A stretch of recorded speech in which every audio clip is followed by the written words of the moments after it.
How's it going? In today's video, I was going to go outside and do the fuel system because I already got the old fuel lines that were leaking. These hard lines were actually leaking on the Saab. Went ahead and took these off yesterday when it was a little bit warmer. Disconnecting your hard lines, your hard fuel lines. There's going to be these 4 little clips essentially that are in there, and what you're going to want to do before you put this in to push them down, you're going to want to pull this against the hard line and then push this in, and it'll come out first try. But today it is like 32 degrees. It's super cold outside, so I'm just not gonna even like worry about doing that on the car. I got a couple other things that we need to be doing before we even do the fuel system on the car. It's mainly done, fuel pump and all that, just the injectors. And I'm waiting on some fittings to come in from Fasteners LLC or something like that. I don't know. Shout out to them. I use all their AN fittings and all that stuff because I don't like dealing with cheap AN fittings that leak. You go with all those China, no name, fittings off of Amazon or eBay, and then, you screw them all in and they all leak. So, and I don't want fuel leaking in my engine bay. That's a fire hazard. I'd prefer my fuel to stay in my fuel line and go into my injectors. But hey, some people might like their stuff to leak.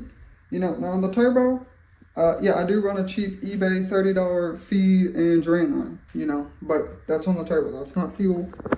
Oil is still flammable, so you probably don't want that leaking, but a lot of people don't really have problems with those. So yeah, I'm gonna go ahead and show you what I've done in the past couple days. So, I know you guys probably seen the turbo manifold in a couple shorts videos, but so I just went ahead and bought the flange and welded it to a stock turbo manifold. Basically, I flattened it and did all that and welded it, and it's cast iron, and I had to do a bunch of heat, put it in the oven, all this and that. But it didn't end up cracking. The welds aren't the best. Don't look at them too much. There's some better looking welds, but it'll hold, hopefully. If it cracks, we'll buy one or we'll make a new one. But so I threaded these in 12 by 1.75. I've gone to like Advance, AutoZone, or Virus. They all say that they have these turbo studs, but nobody at these places understands how to hook up a turbo stud, and they won't let me do it for some reason. So yeah, we're probably just gonna have to order those off Amazon or eBay, something like that. They're a little bit more expensive there, so hopefully not, because it's like 15 bucks at the parts store, and it's like 30 bucks on eBay or Amazon. So, but yeah, so we got this. I 3D printed this bell mouth. I don't really know if we're going to be using it. It fits right on the turbo. I might use it, but I went ahead and made this.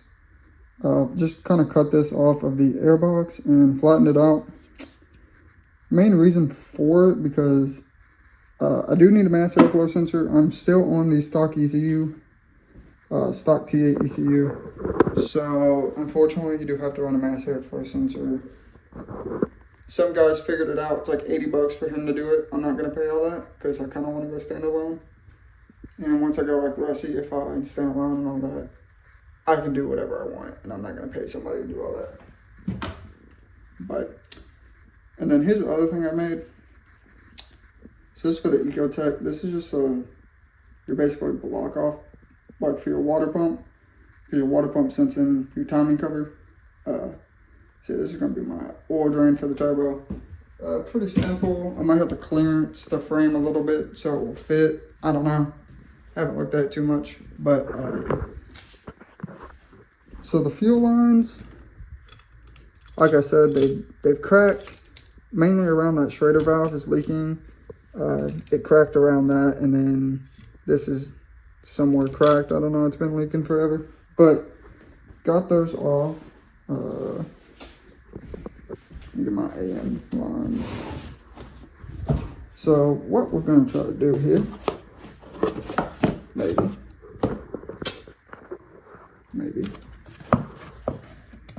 is, so I got -6 AN fuel line, if anybody was wondering. So it's going to be the same size as this feed. I'm not really upgrading it just yet. Dash 6 will be good for 500, and that's all I'm really trying to make on this car. Whenever we get a Mustang and I'll swap it, we'll go for more power. But, so my goal is to kind of make one of these. Let's see here. So this is how it sits in the car. It sits like this in the car. I don't think I'm going to make that loop. I think I'm just going to kind of come up, do a 90 directly in to the fuel. The fuel rail. But yeah, so we got to do that. I was going to do that today, but it's a little bit too cold to be doing all that. I got these 3D printed, so these just kind of hold the fuel lines, keep them from rubbing on, stuff like that. Because you really don't want your fuel lines rubbing on a bunch of different stuff, because it's not good. But yeah, so hopefully in the next video we can go ahead and get I got all this exhaust stuff here too. If you can, yeah, I got a lot of stuff to do, but shit. Let me grab this. So these are all the exhaust pieces. I'm not gonna run a full cap. Not gonna run like all the way axle back kind of exhaust. My plan is to just kind of have it run off the turbo and then kind of just dump under the middle of the car. Because this is a drag car, well, not a drag car, it's a street car.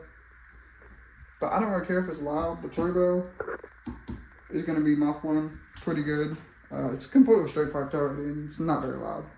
So yeah, a lot of things coming up. Hopefully we can get all this stuff done before March, because this is my birthday. I want to take this out to the track when the track opens and see if we can't run like an 8.